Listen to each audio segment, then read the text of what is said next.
I just love cutting you off like that. Welcome to Crossroads Comedy Project with Ish and Josh. I'm Josh Sardam. And I'm Ish Alash. And we're coming to you live from Comedy Off Broadway here in Lexington, the best comedy club in Kentucky. And today we have a very special guest. Today we've got Ron Sexton here. He is also known as Donnie Baker, and he's been killing it all weekend here at Comedy Off Broadway, selling out all weekend long. So very, very happy that you're here, and welcome. Oh, thanks for having me. No, I think Go Beyond Kentucky, Comedy Off Broadway is really my favorite comedy club around. I mean, it's just a joy to come here. There are a couple clubs, one in Bloomington called the Comedy Attic, that's about half this size, but they get it, and it's comedy first, and I think a comedy purist would think a lot of both of those clubs, because it's not, you don't have a Munchies menu or a whole lot of distractions, but it's the crowd's on top of you, sound is great, lighting's great. I mean, really they get it, and this is always one of my favorite stops. Our radio affiliate here, the Double Q Rockers, are awesome, and Dead Air Dennis and his entire staff at that radio station as a Bob and Tom affiliate. It's a great partnership between the radio affiliate here in conjunction with Bob and Tom and the comedy club. So it's really no surprise why they've had success in both parties for so long. So. Right. And your comedy daddy, Tim Wilson, this is his favorite club as well. Yeah, I believe it. I mean, because Tim taught me early on, well, a couple rules about comedy. You can't do it outside. It can't be done in the day. It needs to be dark. It needs to be at night. That's and pretty good. And he was right. I mean, it was and those are just some. I had an email the other day. Somebody wanted me to play some campground, and I didn't even get to the point negotiating money, because I'm like, I just don't want to fight that. Right. I'm already dreading it, and it's not booked. I mean, just think of you have a train going by or whatever, and I mean, you just never know. But there are very few clubs that really truly get it, and comedy clubs are dying left and right. Right. And I always kind of point to this one as just that beacon of hope, that I don't know why people wouldn't copy this model. Yeah. But and again, I'm not a business guy, but I know that those that run Comedy Off Broadway have done a great job for and for this a place long has time. been around how many years now? 30 years. Yeah. Since So they do it right. 1987. Absolutely. And that's rare nowadays. It really is, and every comic that comes through here usually says the same thing. Like the vibe in the room and everything, it's just nice the way it's all packed in. And the psychology behind people being really close, where laughter will spread better, and they've really got that nailed down here. And it's true. I mean, I've heard story. I always wanted to go see a taping of Late Show with Letterman before he retired, but I heard that that there was a reason why the room was cold, so people would be alert. Yeah. And Tim had a theory too that now it doesn't pertain to this place. This place is great and nice, and people can wait in line indoors. There's a place called Jukebox Comedy Club where they have to wait outside, and sometimes it's raining. But Tim always felt like, well, they'll do better than the real fancy place that has a major awning and all the glitz and glory to spoil people. That people tend to gravitate toward places where they're punished almost. That's an interesting and it's theory. just and it's kind of true if you think about some of the concerts through the years and certain bands that kind of crap on their fans or whatever, Right. or the amenities of the venue, and yet people flock to it. Yeah. And yet sometimes you'll have this really ritzy venue or really ritzy event, and it's dead. Right. I did a show recently in St. Louis, a Helium Comedy. It's my first Helium Comedy Club. The place is gorgeous, but it was nestled in this little area of the shopping mall that you couldn't find. I mean, I was working there and couldn't find it. My Uber driver drops me off. I go up with 2 suitcases of merch, looking like Kenny Tarmac at the airport, and have to stop for directions of Victoria's Secret just to find the comedy club. And 2 stores later, they couldn't even tell me where it was. And you get there, and it's this magnificent structure. Yeah. And they even their holding cell bar, where most people kind of congregate before the show, was as big as this club itself. And then you go into a showroom of 400 people and these big amazing booths and a menu that would rival any nice steakhouse in the United States. And and it's a big market. It's St. Louis, and you could I'm like, there's no way they'll pack this place, Right. because it's the ticket price is different. You're going between a $30 plus ticket at that level, Sure. just to get people in. So it's just it's one of those things. Like I'm sitting here going, God, enjoy it, because it's not going to be Right. I mean, knowing how clubs are just struggling. Now maybe they have deeper pockets than most, and they can wait it out. But it's just, I think, a very difficult proposition to have so much overhead like that in an industry where I do a good number of my shows in VFW halls and storage shelf, whatever. Right. You can really do comedy well if you have sound, lighting, and just enough space to crowd people into it. I mean, Sure. it's not a major recipe. Yeah, absolutely. And you mentioned VFW. Now you do a lot of stuff for veterans. Well, I just dedicate. My dad's a Vietnam vet, and it's always been one of those things that I've actually had guilt in my life. It saddens me that we have 44,000 homeless veterans in the United States. And I sit here and think, if you apply that to anything else, imagine any workplace where somebody's been working, and so hey, he's been working 12 hours. Shouldn't he be on break? No, here comes John, who's going to come in, hasn't done anything yet, and he takes a break. I think veterans should be first, in everything.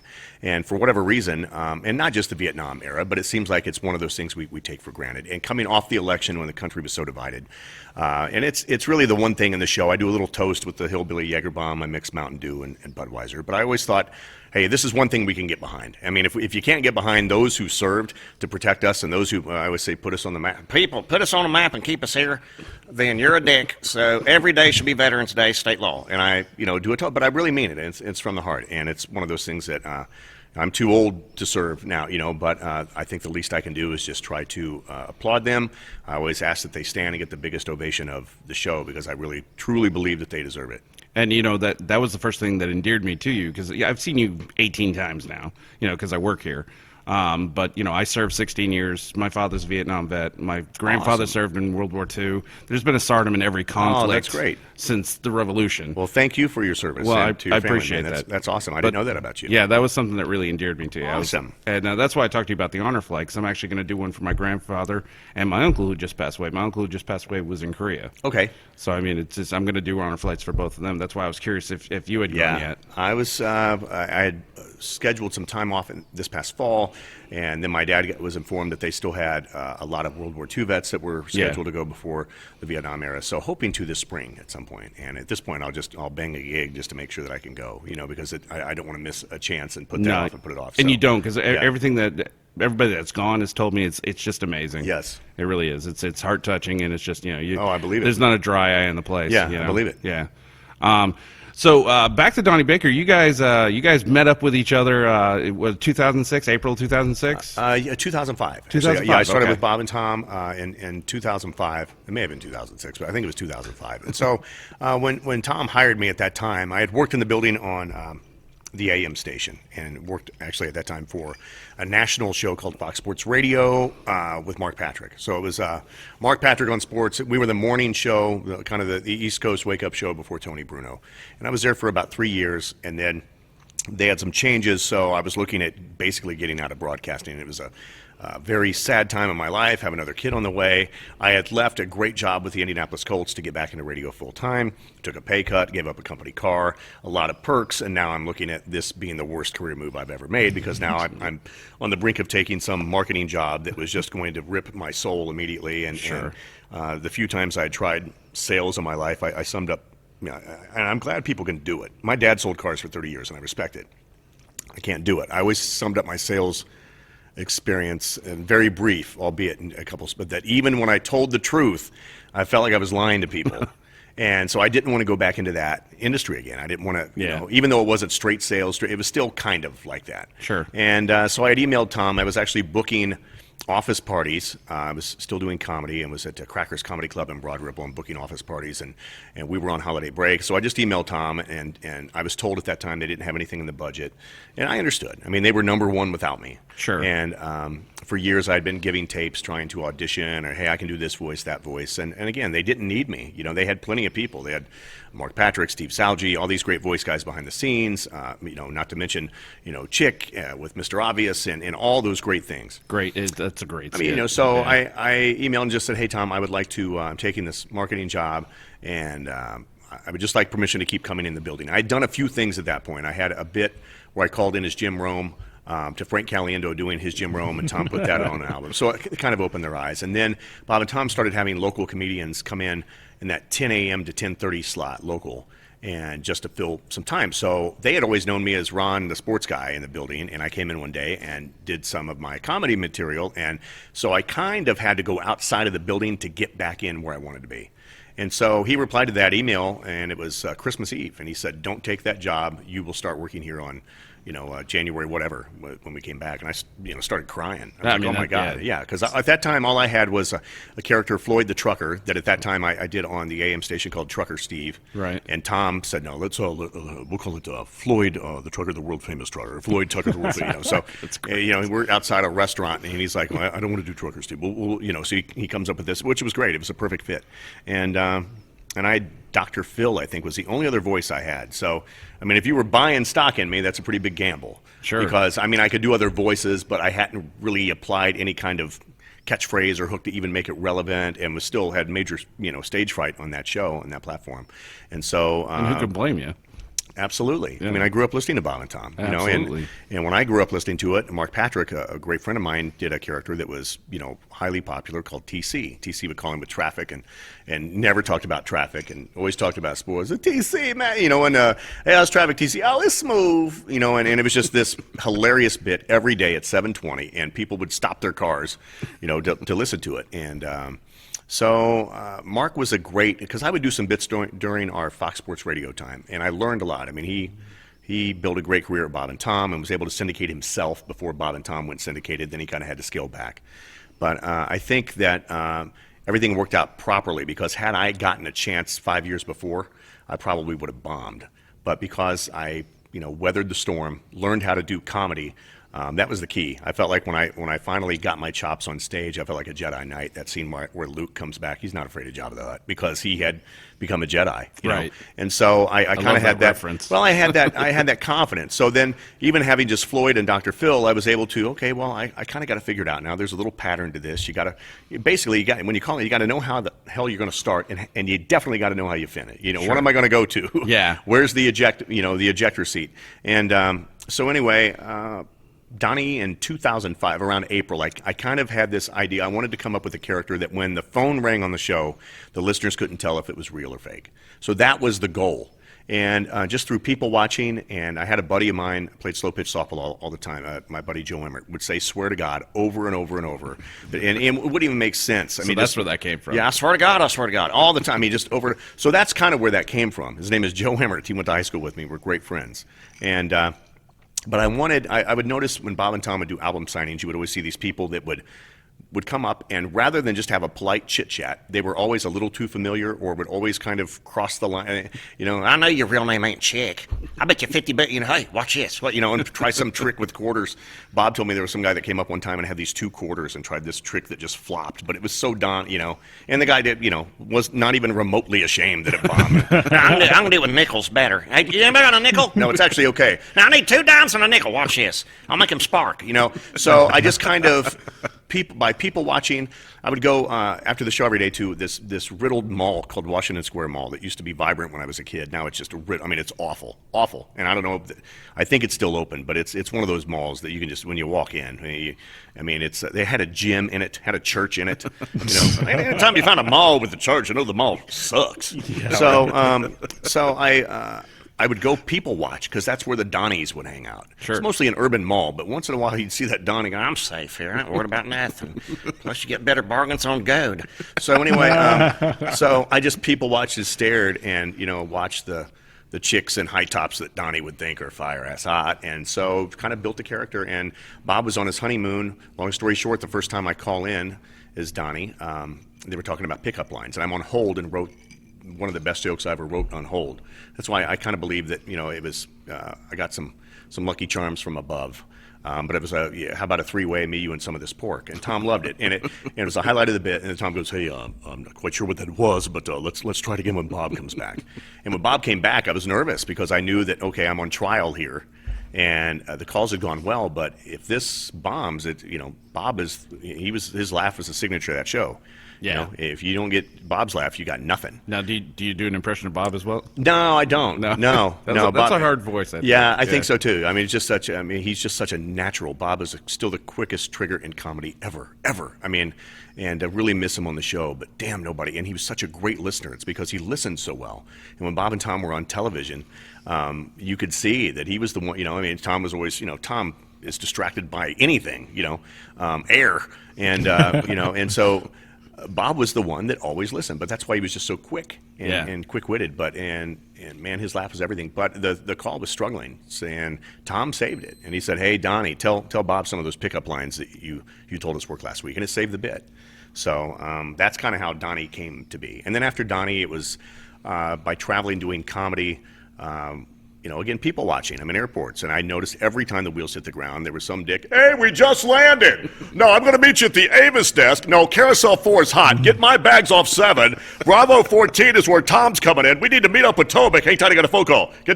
So I came up with Kenny Tarmac. And Kenny's just that guy, it's such a relatable, because we all have been around that guy. I used to call him Airport Guy. And a guy named Marty Bender, who worked on the show at that time, said, "No, it can't just be Airport Guy. It's too SNL. Yeah. Let's go with Kenny Tarmac." And I was like, perfect. That is awesome. Yeah. Recently, we had someone else who I think you started. Didn't you open for Edda May? Yeah. We actually just had her on the podcast not too long ago. Yeah. I used to open at Crackers. She was, and I got to later work with her on the Bob and Tom tour. Right. Yeah, that was one of the first big names that I got to open for, which was great, So, and I got a lot of great advice around that time, just doing comedy as Ron Sexton, and it really impressed me. Edda came in, and she was very popular, and the first comedian that I ever had worked with she definitely wanted to do like an hour and 15 minutes. Cut my time back to like only 6 minutes, but it was one of those things. I was like, wow, that's great. That somebody, because usually it's like, no, I'm going to do 50. I'm tired, or 45 or whatever. Sure. But no, she was doing a character. But I remember, this is kind of funny and very telling. We had an incident. And this was early on. She had cut my time back. So again, I'm so new, and it's one of those things like, okay, if I'm only doing 5 minutes, I'm playing the hits. Well, the hits at that time, the jokes I had working were blue. And so anyway, about a month before this, the lady that ran Crackers, there was a story about me in the Indianapolis Star, being on Bob and Tom and doing comedy, and so things were going well for me. And I'd worked my way up to being a week middle in Indy, but I had at least featured 1 week. And Ruth Ann's like, "Would you mind, we have such bad MCs, would you mind working with some of our MCs and helping them?" No, I'd love to, no problem at all. So a month later, I'm opening for Edda May. My time's cut back to like 5 minutes. And I was like, all right, I'll play the hits. Well, Edda wasn't pleased with what my hits were. And her crowd's different. At the time, I didn't know it. And I was upset. I was like, screw. I remember saying, screw her. I'll never have to dress up and wear some kind of stupid costume to do comedy. I swear. I said, if you have to do all that crap, you're not a comedian. You're a hack. I'm saying. All have kinds of things. I swear to God, here I'm in a wig, a pair of Z-Boss, and more props than Gallagher and Carrot Top combined. So anyway, I get in this argument with Ruth Ann at Crackers, this major argument, and it gets heated. And the thing that pissed me off is she grabbed some VHS tapes, and she's like, "Here, you need to be like this guy, Hank McGill." Well, Hank was funny, but telling a comedian to be like another comedian is like asking a whore for change. You're killing me. I mean, so I went off. And basically burnt a bridge with Crackers. No big deal. I wasn't the first. And but anyway, years down the road, I'm thinking, oh my God, here I am.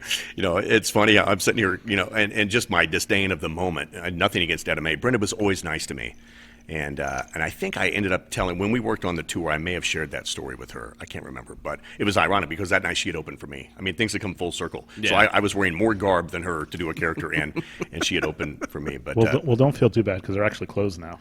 Yeah. I know. I just heard that. Yeah, I know. They have a location downtown. A lot of that, I think, is because of that area. I always call it Broad Rapel. They've had They've had a bad run with crime incidents on the rise. But no, and it was sad because my first time at comedy was at Crackers, but it was at the Keystone at the Crossing club, which is no longer there. But it was a great club, and I used to be so nervous my first 6 minutes when I worked for the Colts. I'd rehearse my routine on the way to work 5 times. It was a half-hour drive, so I knew I could get 5 runs of this 6-minute set, and then back home the same thing. And I had that thing memorized, and I think if I looked at the tape, it's somewhere that it would have. I was just like a machine gun, belt-fed gun, rattling off my material, but I had it down to the T. And scared to death. I used to go up and I would open doing an impression of R. Lee Ermey from Full Metal Jacket, just to kind of not only break the ice with the crowd, but to get a lot of my tension out. Nice. So it's been. I look back at that like every other comic and cringe, but I was mainly an impressionist early on. Sure. So I still have a warm spot in my heart for Crackers because that was my first start was still at Crackers, even though it wasn't Broad Ripple. And Ruth Ann and I butted heads over the years. We get along fine now. And even though I go to Morty's, the rival club there in Indianapolis, I've been, I think it was, 4 or 5 years ago, I was at Crackers and had the Pork Pistols there. So I guess she has a job to do and I have a job to do, but just never tell a comic to be like somebody else. Yeah, it's just the lowest, And again, she's never done comedy. Sure. She's a business person. Right. I would never tell her, you need to have this coupon on to, Well, I have no right saying that. Of course. I've not run a business. Yeah. And that's why I didn't say that shit. So. You know what I find really interesting about your character, your presence on stage, is like we do stand up. You're almost like a heckler on stage. You took the words right out of Tim Wilson's mouth. So I'm trying to figure out what I'm doing, because Tim, again, when the Bob and Tom tour was alive and well, Tim was the headliner, and I was very nervous because I knew Tim didn't like Larry the Cable Guy. Fake ass Larry the Cable ass. Fake ass Larry the Cable Guy. Sucks. Fake ass Larry. Fake ass. My ass is Larry the Cable Guy. So God, I'm like, God, if he doesn't like him, what's he going to think about me? Well, he loved Donnie Baker, and so we're on a long drive one day and just talking about comedy, and he's telling me, you really don't want to be famous like fake ass Larry the Cable Guy. You're right where you want to be. And I was like, well, I'm not even sure what I'm doing. I mean, I kind of, it's like I'm on to something, and it's kind of like a Joe Dirt light. But he said, no. He said, damn. He said, Donnie Baker, he took it, marble. Donnie Baker's the heckler. He's the heckler that made it to the stage. I'm like, holy, my God, Yeah. you nailed it. I didn't realize it, and I rarely get heckled, and I think it's because of that. And when you do get heckled, you destroy them. Well, and I just think, because I'm in that mode where Donnie's not gonna. It's like I just watched this great episode of Undeniable with Joe Buck, and he's interviewing Bob Knight, and Bob Knight's coaching the '84 Olympic team. And so they come in at halftime in the championship game, and he's got to motivate his team. They've had a great half, but he wants to make sure there's no slip. So he says, all right, well, how am I going to do this? So he's like, so I go into the locker room and I say, damn, there's Jordan. So if I pick on Jordan a little bit, the rest of these some bitches going to be like, damn, if he's mad at Jordan, what in the hell is he going to think of me? That's so great. I tell Jordan, I say, okay, Mike, you've scored 28. You've had 15 rebounds and 10 assists at halftime. But goddamn, you're going to set a screen? You ever going to set a screen? You ever going to screen somebody? And Jordan looked up at me and he winked. He said, Coach, I read somewhere that you said I was pretty quick. And I said, well, what in the hell does that have to do with anything? And Jordan says, well, Coach, I think I'm just setting them faster than you can see them. Which is a funny line, right? That's great. But as he tells you, he goes, but the coach always has to win. That's right. And so what he says was, he said, so I couldn't let Mike get away with that. So I told 2 other kids, okay, if Jordan doesn't set 5 screens in the first 4 minutes, you 2 sons of bitches are sitting. So, and they went on to win, but it was just, the coach always has to win. Right. So in theory, because you have the mic, I mean, and Donnie's not going to, even if I get roasted, I would never surrender to, yeah, that was good, but it still sucked. Yeah. Some convoluted logic that Donnie would come up with. Right. So, yeah. That's friggin' awesome. I'd like to ask Donnie some questions. Could I ask him absolutely. some? Yeah, that would be fun. All right. So, Donnie, have you ever seen a UFO? I've seen UFOs many times, not just on like Star Wars, but there's a lot of YouTube's has got proof of it. I've seen more. There's most of what I see. It's just like with it's hard to tell. It's like stars and planets. They both sparkle. It's like a difference between herpes and heat bumps. But I know I've seen verified UFOs before. I can prove it. I just don't have proof of it. That's awesome. Your thoughts on Bigfoot? Well, people's like, oh, Bigfoot ain't around. We've never found bones of Bigfoot. Okay, dumbass, what in the hell do you think the wolf's been eating all these years? The Bigfoot's the only food group the wolf needs. And only a few have gotten away, but that's what the food group of the wolf. I've studied wolves. I know they eat Bigfoot. I know where they live. I know where they lay their eggs. So I can prove that. I think if we ever had Donnie on a reality show, living out in the woods, that would be amazing. Oh, yeah. So single or double wide? Well, see, I'm not white trash. I wouldn't live in a trailer. But I'd say, hey, just like the chubby chaser I am, I go double. All right. All right. State law. Okay. Angel Skinner or Patty Ferguson? Depends if we're talking missionary or dog fashion. Angel had back acne, so in my boat she was always sliding around. Patty Ferguson, we could never do missionary, We had to do dog fashion, but she was a squirter, and that's it because she was tired of getting her ankle monitor I soaked. kid you not. I've never heard of the phrase dog fashion. Oh, really? It's a Southern thing, yeah. Is it? That's Yeah. awesome. I've never heard of that. How did a dog fashion? Yeah, dog fashion. Mitchell or Randy? I hate Mitchell more. Randy I can deal with. Mitchell I torment. Yeah. Goose Lager or Jaeger? Oh, I'd say Jaegers. Oh, that's easy. Yeah. Hey, give her Jaeger. You don't have to beg her. State law. That's awesome. I tell you what, the other act that you do that I really, really enjoyed, and out of the 18 times I've seen you, I've only seen it once, was with the Pork Pistols. Oh, yeah, man. Thank you. I Yeah. tell you what, those musicians are amazing. Yeah, that's funny how that all came together. The guy that said I swear to God all the time, Joe Emmert, a great friend, we were on the road early on, and Donnie, the character was popular before I really had the jokes to fulfill a full headline set. So I was doing shows and getting work, I'd have like the opener go out and do, what do you do, 10? Can you do 15? Yeah. And then the middle guy, what do you do? I got 25. Can you do 30? Great. Or 40? And then I would do like, I had 15 minutes at that time, and I could maybe stretch it to 25. I would go on last, but it wasn't a long set. Right. And then I really tried to stay. I always stayed in character after shows because I knew that would help me with crowd work and writing jokes. So I would harvest a good number of jokes just by the meet and greet afterward. Sure. But I was on the road one day. We were driving in West Virginia, and I'm telling Joe, I was like, parodies are so easy to write, and Donnie would definitely be in a band. But it's one of those things, to be a bad band or to look bad, you really have to be good. You have to be good to do that. And Joe's like, oh, man, you got to call Dusty and Nick Pryor, man, the guys we went to school with. And that's Joe. So I was like, really? And he's like, yeah, man, fuck, they're not doing nothing. They'll do, so... And okay, so Nick's guitar, Dusty, and Joe's like, well, hell, I'll play bass. He might learn bass, just like Donnie. Yeah. And he couldn't play bass worth a shit.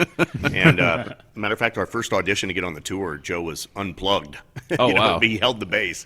But no, so it helped me expand my set greatly. Yeah. So I went from having, around a 20-minute as Donnie, hoping I could get to 30 on just BS and pulling stuff out of where, to then going, okay, we can do an hour and a half now. Yeah. So it was very easy to write parodies.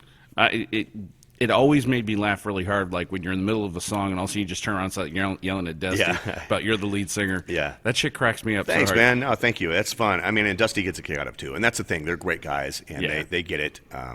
And they've all been in bands where some of those things probably happened a time or two. But, yeah, it just cracked me up. The whole thing that's funny to me is that why would these guys follow this dipshit? It's like he obviously can't sing, but it's just that sometimes that Donnie's overly confident for all the wrong reasons, but sometimes people are gullible and they fall for it. And say, Sure. well, he must be right because he's so sure of himself. Well, I was hoping Dusty would be here so we could, see him roast Yeah. on him. But that's what he was promising me. He's like, just wait till Dusty's here. He's just going to roast So on he's him the probably whole gonna time. Yeah. he'd probably yell at him a couple times. No, Dusty's great.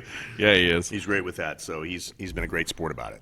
Yeah, and he's super good guy. Your fans are unique, to say the least. Last night we had to boot a table out. That's what I heard. Yeah. This guy is like roughing up his woman. Wow. Like literally, he grabbed her and pulled her forward. And I came over and I was like, "What are you doing?" She got up, she left, like totally left. Wow. This guy gets on the phone while you're doing your set. I'm like, dude, you gotta go, get out. Yeah. Well, I didn't notice, so you were stealth-like in that. I mean, thank you for And addressing it. Josh isn't stealthy. Well, I never noticed, and this is something like that. You would think you would notice from You wouldn't stage. think a guy as fat as I am could be stealthy, but no, I take pride in that, and thank you, because I don't want you disturbed. I mean, you're doing your show, and it's important for us to make sure that it goes out off Well, without a nobody hitch. wants to heckle the heckler. Come on now. Oh my Seriously. god! Yeah. No, I enjoy when someone's stupid enough to say that. You had a dipshit in the second show Yeah. that kept putting his hand up and Yeah. stuff. Yeah. He's like a 21-year-old kid, just dumb. Like I asked Scott, I says, "Is he drunk or just stupid?" Scott goes, "He's just stupid." Yeah. I never he was understood that. harmless. Why would you heckle a professional comedian? That I mean, is you're asking dumb. for it. Yeah, that you're is seriously dumb. asking for it. I never got that. Alcohol can do amazing things. That liquid that's true. courage. So Yeah. That's a good point. One of my favorite retorts was from Tom Rhodes. Somebody was like talking, and the lady goes, "Well, we're whispering." He goes, "Where'd you learn how to whisper, in a helicopter?" Yeah. I mean, that's great. That's great. It's I a know. Great It's a great comeback. line. Yeah. And there's a lot of stuff out. When I first started doing comedy, that really helps you to know, because you have the mic, but some stock stuff, that you can use to kind of get hecklers to go back in their place. But I really, it's for me, it's a rare thing, and I don't see a lot. Even when I go to other shows, I don't see it a lot. Yeah. And you also have to be careful too. And I think it was Rocky Laporte. He taught me two great things. One for sure I know is related to him, but it was so simple. There were some table talk one night. I was just Ron the MC, but Rocky, who's been on Comedy Central and he's done comedy a long time. All he did, and he told me, you don't have to engage them. It's okay. This works because we've all been trained as students in class just to shh, just to look and shh. And they forget often that, oh my God, he can see me. And usually, I saw him use it brilliantly. And so also you have to be careful that if you start off a set doing a lot of crowd work, well, then they're used to, okay, well, so this is a Q&A, this is back and forth. So be careful of the signals that you send, or if there's an MC doing a lot of that stuff, it can kind of pollute the entire evening if people assume, well, this next guy must be the same. Yeah. So. No, that's Well, very that true. is a big mistake. A lot of the crowd thinks they're part of the skit. Yeah. So they keep talking. Yeah. Who's celebrating anything? Who's got something? Come on, somebody speak. Exactly. Somebody speak. Somebody speak. It reminds me of that thing at bars at Last Call. I love this stuff. So and it's just the mixed signals. But you have the DJ. You have the DJ going, don't forget, Wednesday night is ladies' night. Come join us for Wednesday night, ladies' night. Ladies, you get in free. Then you got the bouncer go, get the fuck out. Drink them up. Get the fuck out. Move it. Get the fuck out. Get the fuck out. Thursday's kids' night. Kids eat free on Thursday. Get the fuck out, motherfucker. I just love the mixed signals. That's great. I love for him to do that to one of the crowd. That'd be- that would be I'm still funny. to get the fuck out. Do you have anything coming up you want to plug? Donnie Baker and the Pork Pistols. Normally, Thanksgiving weekend, we do the night before Thanksgiving. And normally I'm in Bloomington, Indiana at the Comedy Attic, my other favorite comedy club, much like this. And this is just like the Comedy Attic on steroids and better. Love Lexington, man. I love this area. I really, and for a comedian to be able to walk to the gig and not have any worries and a great restaurant in between, it's I'm like, God, I could live here.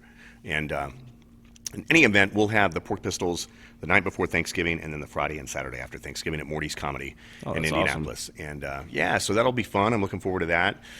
And man, there's just I try to have some shows up north in Indy since it's the holidays, and every year I'm not quite sure when we're going to come back to visit for Christmas. But I'll be in Shelbyville, Indiana, at a great theater called the Strand Theater. That is, I think, Saturday, December 16th. And I got Fort Wayne coming up. But DonnieBaker.com has all the dates and links and everything Wonderful. there. So, yeah, man, I appreciate you asking that. But and thanks. This is always, like I said, one of my favorite stops. And I was thrilled because we were just here in May with the band. So I was thrilled to see things sell out in advance again and know that we didn't lose any momentum. Yeah, the phone's been ringing that. off the hook. Yeah. Great. Today. You sold out. You sold out before you touched down, Oh, which is that's awesome. great. Yeah, That's fun. Absolutely. I love seeing that. And it has been an absolute pleasure. I know you got to get going here, but thank you so much for doing this podcast. Thank you, guys. Really appreciate you doing it.